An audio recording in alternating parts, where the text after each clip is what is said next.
Yo, what is up, everybody? Welcome into the show. You're watching Philadelphia Eagles now. My name is Chase Sr., and I hope everybody out there is having a fantastic May 8th, 2025, and I hope you're all getting set to have a fantastic weekend. We have a great show on tap for all of you today. Some Eagles draft intel leaked by ESPN, and I find this information to be pretty riveting on what Howie Roseman did and why he did it in the 2025 NFL Draft. Before we talk about all of that, thank you to all of the real ones. Round of applause to everybody who continues to support the show, because yesterday, during the live show, myself, producer Chip, we were celebrating this. We surpassed 120,000 subscribers. If you want Eagles shows every single day, year-round, I have you covered. And as you can see here with the numbers to my right, we're already well past 120K. A lot of great content up on the channel from yesterday in case you missed it. Talked about Dallas Goedert coming back to the Eagles on that rework deal. And then, of course, what the George Pickens trade to the Dallas Cowboys means for the NFC East, and, of course, what it means for the Birds. And then Brian Baldinger on the NFL Network saying Justin Simmons wants to be a Philadelphia Eagle, and so I explained why I think it makes too much sense for the Eagles to sign the four-time second-team All-Pro. Baldy also saying, just get him a house in South Jersey, and he'll be there. All right, let's get the show underway. Why did Jihaad Campbell drop in the NFL Draft, and what went into the Eagles moving up to take him? I'll tell you this, he's going to be rocking the number 30 for the Birds, and he looks like a certified dog in the midnight green. The Eagles also, in taking Campbell as an off-ball linebacker, I know he's going to play a little bit of edge rusher too, they made history in taking an off-ball linebacker in round one. Here's what Jeremy Fowler had to say about the Eagles' selection of Campbell. General Manager Howie Roseman broke from precedent by drafting a true off-ball linebacker in the first round. Philadelphia hadn't done so since Jerry Robinson in 1979. But Jihaad Campbell was too good to pass up on. Several teams saw him as a top 10 talent, but had concerns about his durability after multiple injuries in college. The selection of Campbell shows the Eagles are trusting defensive coordinator Vic Fangio and his staff to develop young players at all positions. And it's interesting, right? Because in back-to-back drafts, Howie Roseman has broke from that aforementioned precedent. The Eagles had not taken a corner in the first round since Lito Shepherd all the way back in, 2004. Then they took Quinyon Mitchell. And then they hadn't drafted a true off-ball linebacker since 1979, and they take Campbell. And to me, this screamed Vic Fangio selection. I said it right after the Eagles had taken Campbell, and you can see how elated he was by this pick. Howie Roseman goes up to him and he says, Vic, we're taking Jihaad Campbell. He was pumped up. He knows that he's a really good player, and I'm excited to see what Fangio can do with him given his work with linebackers. Look at what he did with Zach Bond and Nakobe Dean last year. Think about what he's done in his career with the likes of Patrick Willis, who's going to the Hall of Fame, and Navarro Bowman. While with the 49ers, he has this long background of working with off-ball linebackers and turning them into really good players. Hopefully he can do that with Campbell. And obviously we're hoping that the injuries don't take away from the potential that Campbell has as a player. Some whispers about knee issues on top of the shoulder issue in which he had to get surgery for during the pre-draft process because of that labrum. Still worked out at the NFL Combine for the most part and was still a pretty durable player at Alabama. 13 games played in his last 2 years, none better than the 2024 breakout year that he had when he had 117 tackles, 12 TFLs, 5 sacks, 20 pressures, and 3 pass breakups. Such an interesting prospect for the Eagles, and why they took him, just incredible value at 31. You had 4 fifth-round picks. You trade one of those away to move up one spot. And some people are like, well, Chase, why did they move up one spot with Kansas City? They weren't taking a linebacker. You don't know if another team was going to try to trade up and take a linebacker. Think about it. Carson Schweichinger of UCLA, he went with the first pick in the second round to the Cleveland Browns. So a team could have moved up to take Campbell, right? And so You get a player who other teams thought was a top 10 player. I thought he was a top 15 guy. Eagles had him as a top 10 player on their big board. You get him at 31, incredible value. Philadelphia couldn't believe that he was there. The Eagles think that he can be an elite player. I really like the positional versatility at edge and at linebacker. And when you watch him, you're going to fall in love with him if you didn't watch some of the highlights and some of the tape. Shot out of a cannon, blazing sideline to sideline speed, heat-seeking missile. He's very aggressive. He can be another chess piece for Vic Fangio. He was the best Alabama defender in 2024. And I like the fact that he can play edge and off-ball linebacker. I think he has the skill set to flourish in both spots. Recruited as an edge, so I think that gives him very unique instincts. The future of Nakobe Dean is very uncertain coming off the patellar tendon injury. That's right up there with the torn Achilles. It's one of the worst injuries that you can suffer in sports as an athlete. And I think that the Eagles will end up using Campbell like Bond. They can use both of them like Fangio used Patrick Willis and Navarro Bowman, blitzing, off ball, against the run. I think that Campbell can have an impact against the pass game and an impact in getting after the quarterback, so that dual nature to his game can be very unique. The shoulder injury, definitely a concern. Maybe he misses some time in 2025. Maybe he misses some of training camp. I wouldn't get too concerned about that because that happened with Cooper DeJean. Then he ended up being a fantastic player for the Eagles last year. And speaking of Nakobe Dean, he might start the year on PUP. And if he does, there's an opportunity here for Jihaad Campbell to start alongside Zach Bond as an off-ball linebacker. And what a linebacker duo that could be. I would put Jeremiah Trotter Jr. into that equation and in that competition because of the uncertainty around Campbell's shoulder. And then Smile Munden.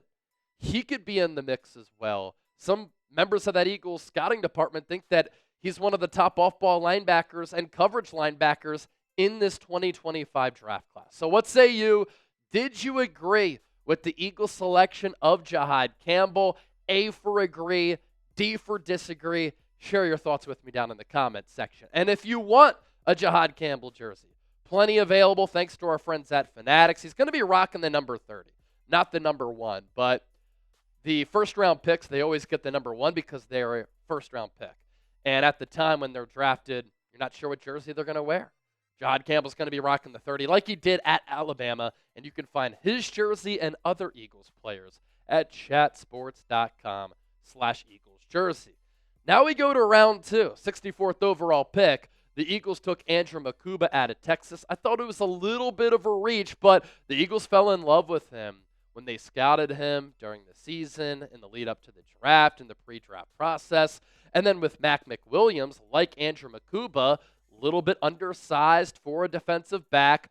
But with the Eagles' picks of Mukuba and McWilliams, and really all of these players, they are trusting their staff, and they are trusting, specifically with Mukuba and McWilliams, the player traits. And here's what Fowler had to share about both of the DBs. Mukuba, safety, McWilliams, corner. Last season's experience with Quinyon Mitchell and Cooper DeJean should help the Eagles transition rookie defensive backs Andrew Mukuba and Mac McWilliams. Philadelphia will put them in positions to compete and let the results play out over time, not forcing them into specific roles too early. The Eagles love Mukuba's instincts, field vision, and ball awareness, along with McWilliams' man coverage skills and physical playing style. And I agree with those scouting notes that the Eagles have. I think that both players bring that type of skill set to this Eagles defense. And you got to give credit to Nick Sirianni. First of all he's done is win. He's now a Super Bowl champion. He's made in-season adjustments. He's hired really quality coaches. He's put together a great Eagles culture where players love him. And players have developed when they've come to the Eagles because of the coaching staff that Sirianni has put together. And think back to last year. It's very rare for rookies to come in, be full-time starters, and play at a Pro Bowl, sometimes all-pro level, like Quinyon Mitchell and Cooper DeJean did. And I need people to realize how incredible it is that Mitchell and DeJean started as rookies and played at a high level for a team that won the Super Bowl. And with what the Eagles did with their development in the defensive backfield, you have to feel confident with what Mukuba and McWilliams can do, making that college to NFL transition. And the thing is, with this Eagles roster, you're not pressed to have to play them right away, like DeJean and Mitchell last year. That secondary was awful in 2023.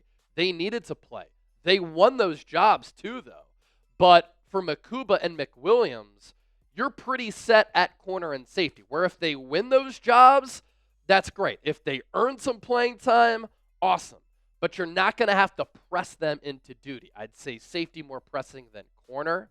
And I think with what the Eagles are going to do at corner, Quinyon Mitchell, Keely Ringo on the outside, Cooper DeJean in the slot, but then Mac McWilliams can play a little bit of outside, a little bit of inside too. When I scout Andrew Mukuba, at the NFL Combine, measured in and weighed in at 5'11", 186. At his pro day, a little bit bigger at 194. A note for everybody out there, you will notice this with almost every draft prospect who actually weighs in and measures in at the Combine and the pro day. The pro day numbers are always juiced, all right? And how a program in college lists a player as far as their weight is always more. For instance, Mason Graham weighed in at the Combine 25 pounds less than what Michigan listed him as. Abdul Carter, he weighed in at 250 at Penn State. Probably not 250 pounds. So sometimes the pro day numbers are juiced because it helps that player get drafted higher potentially or look better for the NFL level. Another thing too, when you go to the Combine, these players are slimmed down a lot because they want to run faster. And so it's probably somewhere in the neighborhood between 186 and 194 for Andrew Mukuba, and hopefully he can get a little bit bigger over time, as long as that doesn't take away from the 4.45 40-yard dash. He too, like Jihaad Campbell, plays like a heat-seeking missile. And among all safeties at the FBS level last year, Andrew Mukuba had a 12.1 passer rating when targeted. That was the lowest among all safeties in the country.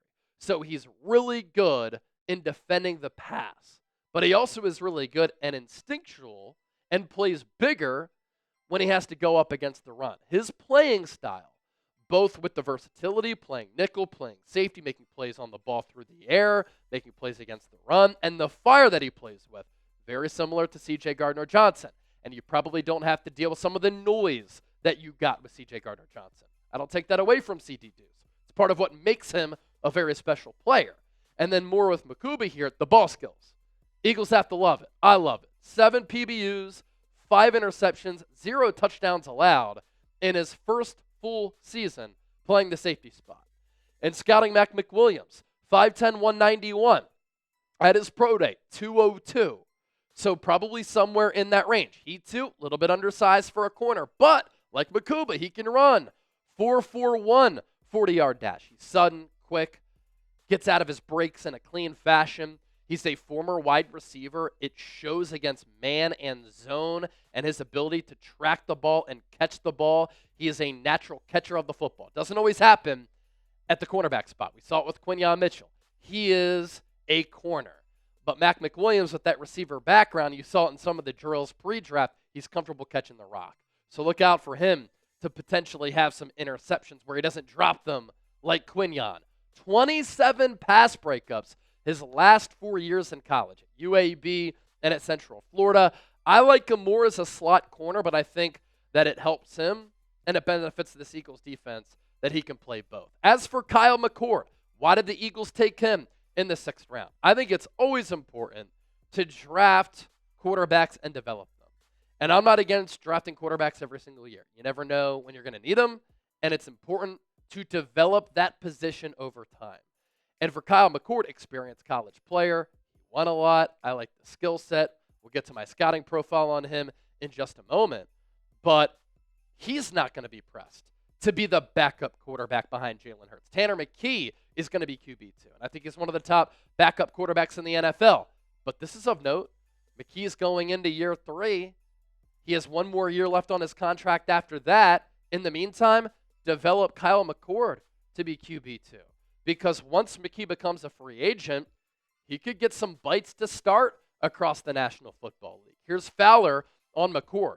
With Kyle McCord in the 6th round, the Eagles had enough interest that Roseman called Syracuse offensive coordinator Jeff Nixon personally to get the pre-draft lowdown on the prospect. Good insight there from Fowler, and Howie Roseman using one of his connections to his advantage. With McCord, love how he can process pre-snap, knows where to go with the football pre-snap. He's very smart, high football intelligence. He anticipates well. He has good arm strength. A bazooka? No. But good arm strength where he can complete passes all around the field. I like the pocket feel and movement ability inside the pocket. He's not going to carve you up with his legs. He's more of an old school pocket type of QB. Those QBs, they can win in today's NFL. Don't tell me that they can't. Tom Brady wasn't playing that long ago. He couldn't move at all. 6'3", 218, 22-4 win-loss record. The Eagles care about QBs who can win. Look no further than Jalen Hurts. And in 2024, he was one of the most accurate quarterbacks in college football, led the nation in passing yards with nearly 4,800, and he threw 34 touchdowns. So grade the Eagles' 2025 NFL Draft. Good insight there from Jeremy Fowler. A, B, C, D, or F, let me know. And as you venture down to the comments section, don't forget to hit that sub button.